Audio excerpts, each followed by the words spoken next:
The Stars of the East had a slip-up in West Kingston. Rain or shine, Molynes remained destructive, and Racing returned to goal-scoring form against the Police. But we start one place and one place only, and that's at Stadium East, where even I was surprised that we ended up with a goal fest. This is Match Week 8 review show. Yeah, people, welcome back to Jamaica Fan, and forgive me for the review show's late arrival, as the Reggae Boys took center stage this week. But as promised, we are at the east side of the National Stadium for Cavalier taking on Portmore United. First, the lineup for the defending champs. Quinn Thompson was awarded a rare start. Richter starts after coming off the bench last time, and Daryl Massicott also gets the nod after missing out last week. Now, the first 11 for the challengers. Gawain Austin makes an appearance in the back line. Captain Siegel Knight returned to midfield, and Peter McGregor will once again lead the attack. Okay, so in the preview, I predicted this game to end scoreless, and within a minute, I had to throw that all the way out the window.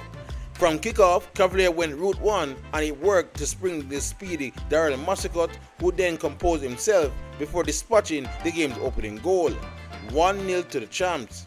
That goal forced Portmore to come out of their shell much earlier than anticipated, and they would go on to throw more shots forward for an immediate response.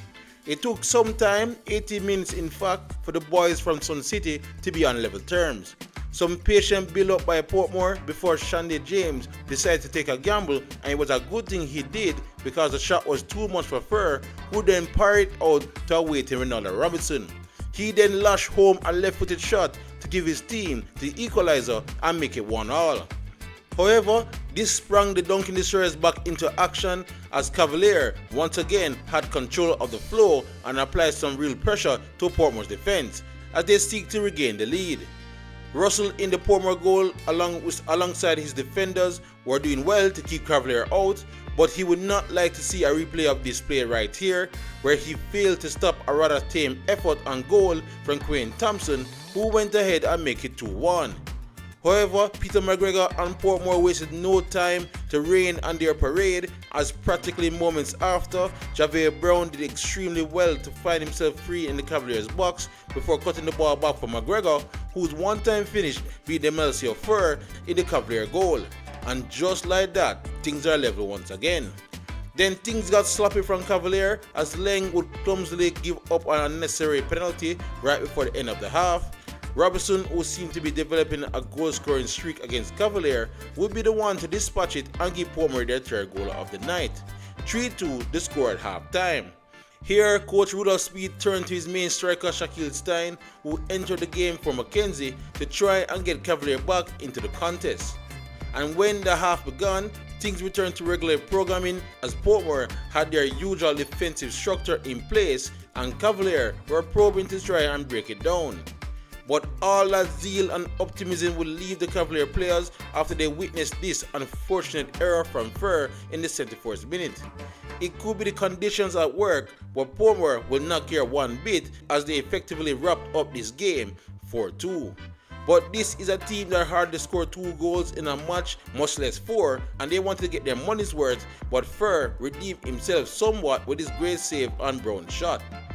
Portmore would not find another, but they didn't need it as they would win this goal fest 4-2. So it was a game that had no business having so many goals, but how were the game in terms of stats? Well, Portmore completely dominated the possession with 69% control of the ball, and look at the total shots count.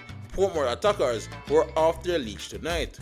They even had 9 on target while Cavalier managed 6. And despite the slick conditions, there were only 2 fouls called all night long. So when this league is ready, it will make a fool out of you because no one saw a 6-goal thriller coming. Portmore, of course, must be delighted that the offense clicked tonight and will be working on maintaining that output without harming their stingy defense. As for Cavalier, it's one thing for a club in a rebuilding year to lose matches because of poor chemistry, but these silly individual mistakes are simply unacceptable. They need to shape up and fast. Anyway, again, this match ended, and I still can't believe I'm saying this, Cavalier 2, Portmore United 4. Now, we turn back the clock a couple of hours for another intriguing match at the same venue where the winless Molynes United took on league leaders Montego Bay United. first to start 11 for Molynes. No surprise that Wisdom Ubani starts after his brace last week. What's surprising is his fellow countryman Samuel Oke, who assisted on both of those goals, remain on the bench. And Ubani will get some help in the attack from Sean Livingston. As for Mobile's 11, Tringham is away with Trinidad, so Akimo Jones comes in. Jordan Fletcher kept his spot, and veteran Owen Garden was given a rare start. No, when the game started, it was a decent start by Molynes, as it seemed they were the first to settle on the slick surface. But it wouldn't take long for Mobile to come to the party, and practically for the remainder of the first half, they were in total control. Molynes goalkeeper Darren Denai was a busy man in the half, parrying several attempts on target. And the Mobile pressure didn't let up as the half went on, but a combination of desperate defending and weird was shooting kept the scoreline scoreless. The rain was also lashing away, so conditions weren't ideal, and maybe that explains how Gordon missed his golden opportunity. Molynes, to their credit, wasn't just hanging around to be beaten, but Livingston could not get the shot on target. While down the other end, again another golden chance for Mobile. This time Gibbs was in the clear after great work from Merrick, but the angles weren't aligning. At this point, Mobile's pressure was unrelenting, but they would eventually find that elusive goal before the halftime break. Merrick playing in a simple ball into the box, and I felt Denai could have done a little bit better here, but instead Mobile get the play alive, and eventually it landed at the feet of Jordan Fletcher, who made no mistake from close range. 1-0 to Montego Bay, and you felt that goal was coming. The halftime whistle was sound not too long after that.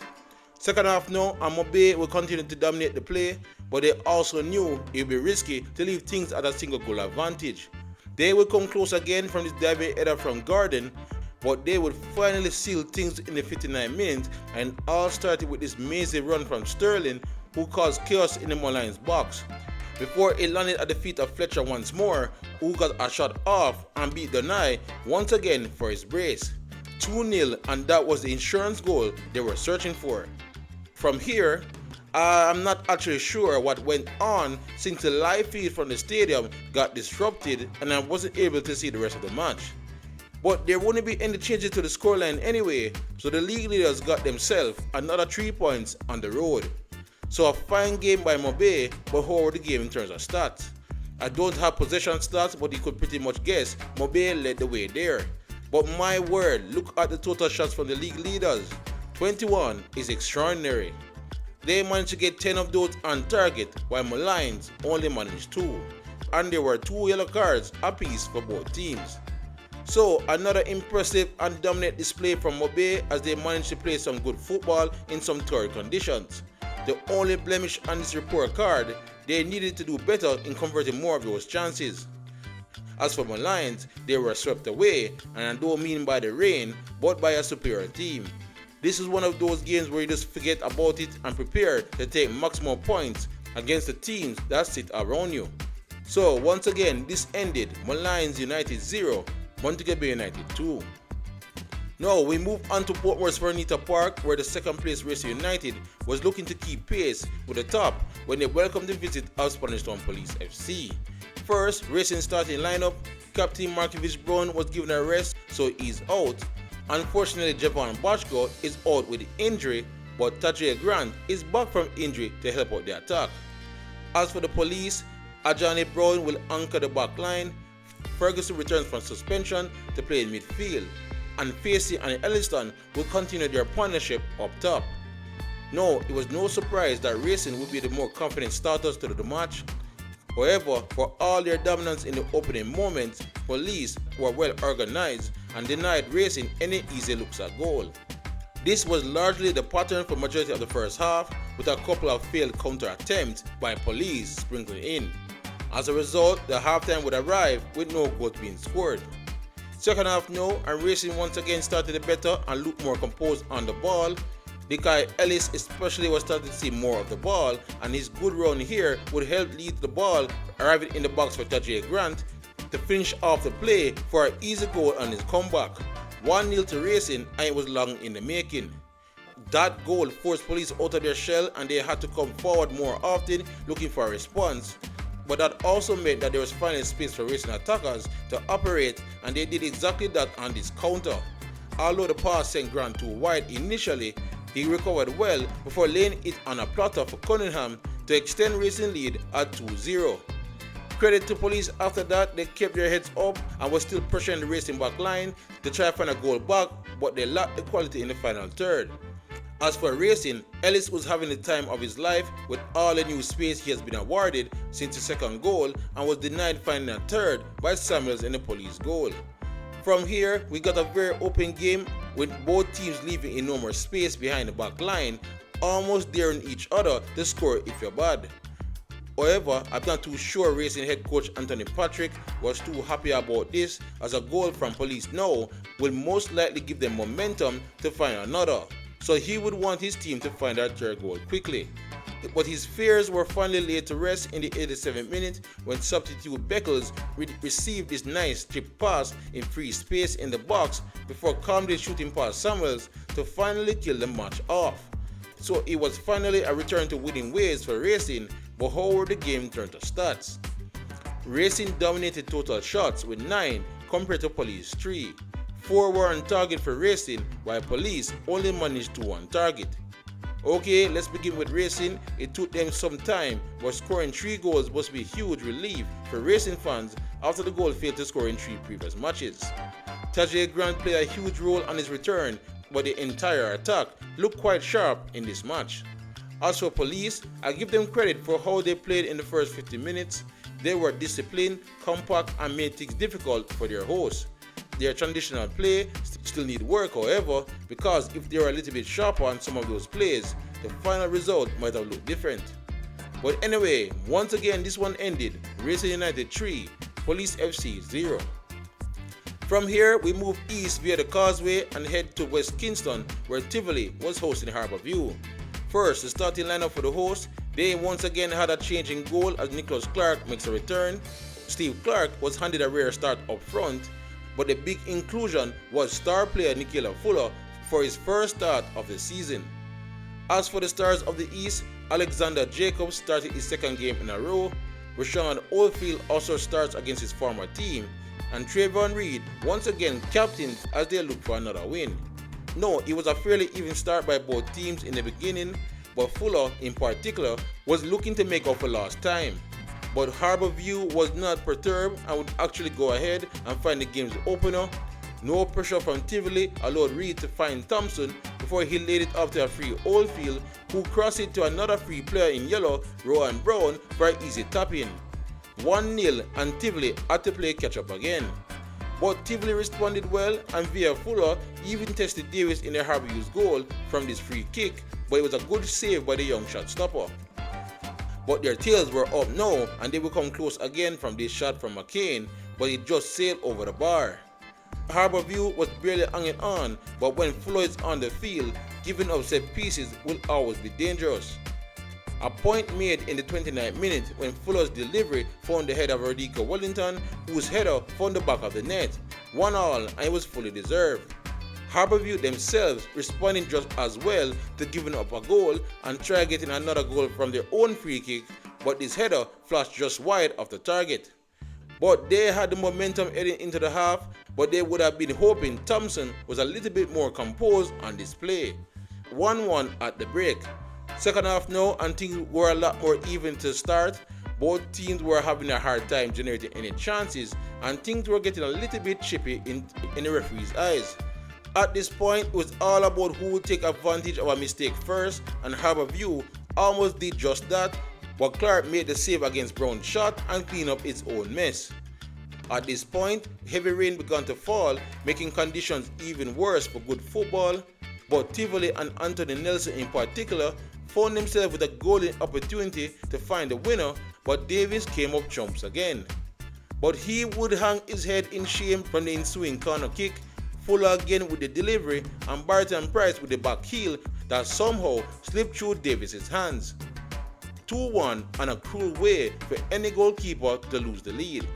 His teammates didn't have time to argue, as they knew they had little time to find the equalizer. And after several distant attempts, they were left with this free kick to save the match. but Chunk's effort came nowhere close to the target. There will be one more dangerous play from Harborview, but Clark will cap off a good performance with another save.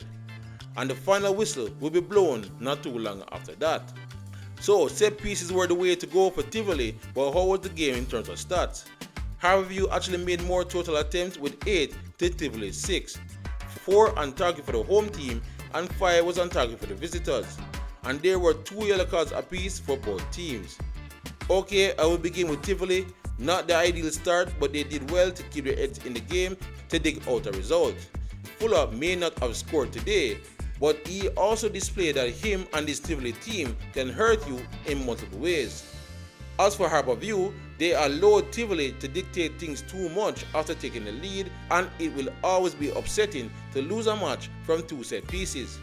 They have to learn from today and make sure this does not lead to a losing streak. So once again it ended here, Tivoli Gardens 2, Harborview 1. We are now heading north to Draxall, where Mount Pleasant were hosting Phoenix Chapelton Maroons. Let's start with the home team starting lineup. With Chambers away on international duty, Kemar Foster will take the gloves. Youngsters Jump and Nugent were added, and former Portmore United striker Siobhan Walsh leads the line. As for the Maroons, Prince Daniel Smith returns from suspension to start. Lee was drafted in, and it was a front three of Pinnock, Williams and Ross to lead the line. No, it was a sprightly start to the game by both teams, but it was no surprise the home team will be the one to settle first. I mean, they even got the first shot on target within the first minute, and for the next 5 minutes, Mount Pleasant remained in firm control, but the Maroons did well to limit their chances. Then the sucker punch came along in the 9th minute. Levon Williams controlled a dink ball from midfield, then squared up the Mount Pleasant back line before slipping in a nice pass for Zane Pinnock, who needed 2 attempts but eventually got the opening goal. 1-0, and it came against the run of play. That goal stunned the host, and the visitors came close again to finding another just moments after that from this free kick. Mount Pleasant eventually regained their composure and started to control possession, but no clear-cut chances were forthcoming. The Maroons were under heavy pressure though, and eventually they would succumb to it in the 38th minute. Some smooth and kick passes up the middle by Mount Pleasant eventually led to Raheem Edwards getting free in the box, and the star striker unselfishly laid it out for David Nugent to bring the home side level, 1-1. Mount Pleasant were now feeling the groove, so much so that their centre back had the gall to step forward from the back line and deliver this peach of a ball over the top for Nugent, who got there before Prince Daniel Smith to return the favour and set up Edwards for the go-ahead goal. 2-1, and I'm still mesmerized by Cummins' pass. Now, sensing things could turn out ugly, Maroons coach Dada Wanduki made 2 first-half substitutions, bringing on Swazo and Phillips to try and regain some control. And they did end up seeing more of the ball from this point, but it would be Mount Pleasant who threatened the goal once more from this corner, but despite the chaos, the Maroons would survive. It remained 2-1 to Mount Pleasant at the halftime break. Second half now, and Chapelton Maroons will be the ones to start on the front foot. They would keep up the pressure in the early proceedings of the second half, but they were finding the clear-cut chances difficult to come by. But then, a substitution that will make even Reggae Boys fans happy occurred in the 62nd minute as Warner Brown made his long-awaited return from injury. And he would immediately cost the Chapelton backline trouble, but the Maroons would do just enough to escape any further damage. Mount Pleasant at this point had real control of the game for the first time this half and should have put away things right here, but everyone is still wondering how they missed the target. After this, I don't remember the Maroons once entering Mount Pleasant box again and were just waiting and being put out of their misery. And Demario Phillips would be the executioner. Just look at this rocket that flew past Prince Daniel Smith, a real bomber, and that would be 3-1, a better reflection on how the game went. So Mount Pleasant turned the game around in style, but how were the match stats? No surprise that Mount Pleasant had more of the ball, and there's no surprise Mount Pleasant had more total shots. The home team managed 7 shots on target, while the visitors could only muster 2. 49 dangerous attacks by Mount Pleasant, while there were only 28 from Chapelton. Okay, let's begin with the home team. Apart from giving up that early lead and a possible injury to Siobhan Walsh, this was a near perfect day. Mount Pleasant look almost back to their old selves, and the added bonus, Warner Brown made his return from injury. As for Chapelton Maroons, again they took the early lead, but again they walk away empty-handed. This is becoming a worrying trend, and with this also being their 4th loss in 5 matches, morale could be at an all-time low. Their match versus Molynes this upcoming weekend just became a must-win. But anyway, once again, this one ended Mount Pleasant 3, Chapelton Maroons 1. Now, onto our final game where an informed Waterhouse traveled all the way west to take on newly promoted Treasure Beach. First, the starting lineup for the home team, Moe Morgan is the ever-present man in goal, Tristan Ford returned to the bench, and Jaheim Harris got his first starting spot back in the team. As for Firehouse, Martin Davis kept his spot from last week, so too did Earl Simpson, and Javian Bryan was once again the main striker up front. Now, when the game started, things were very combative from both teams that were full of energy. However, it was Waterhouse with the early pressure. It took a while, but the home team would eventually find their footing, but the goal scoring chances were hard to come by either team. We had to wait all the way to the 27th minute for a really meaningful attempt on target, and it came off the boot of Jaheim Harris, but Akeem Bernard reacted well and made a save at his near post. Then moments after, we almost witnessed one bizarre own goal off the boot of Captain Kimani Campbell, but lucky for him, Bernard was on his toes.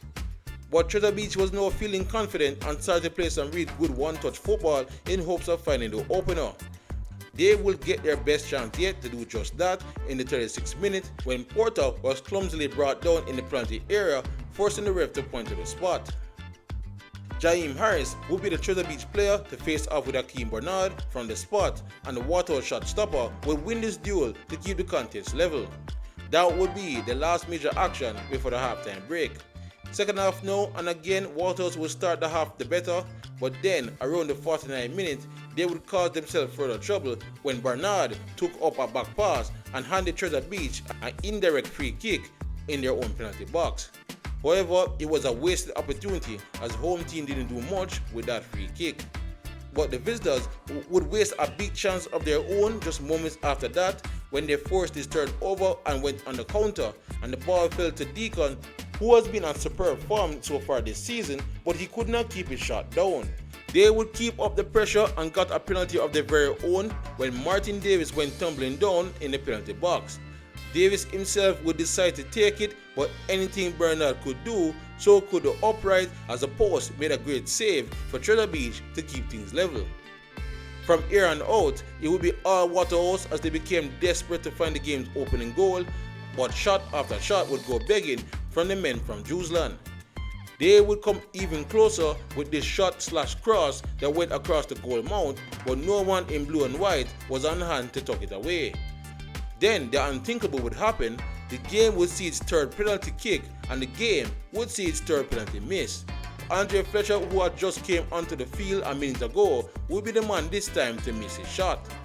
That would be the last major action in this match, so a game with 3 penalties somehow ended up scoreless, but how was the game in terms of stats? Well, according to this, there were only 12 attempts in total between the two teams, which is a bit of a surprise because I felt the game had more than that. And both teams only managed to have 1 shot on target. So based on these stats alone, a scoreless draw makes sense, but how bizarre it is to see a game with 3 penalties and none were converted. Waterhouse would be the ones feeling like they dropped 2 points after missing 2 of those penalties, but their performance was something to be proud of. Likewise, Treasure Beach, sure, as a home team they would have wanted to create more goal scoring chances than that, but as a promoted team, the aim of the day is to collect as many points as possible to ensure top flight football next season. Anyway, let's wrap this one up by saying Treasure Beach 0, Waterhouse 0. So those were the results from last week's Sunday. Unfortunately, the Dunbowling vs Arnett Gardens game did not play due to a waterlogged pitch. So now let's turn our attention to the standings. Montego Bay United lead the way with 19 points after 8 games play. Racing is a bit far back now with 15 points from 7 games. Portmore is in 3rd with 15 points as well. Waterhouse are in 4th with 11 points. Cavalier slipped to 5th with 10 points, and Chapelton remain in the top 6 with 10 points as well.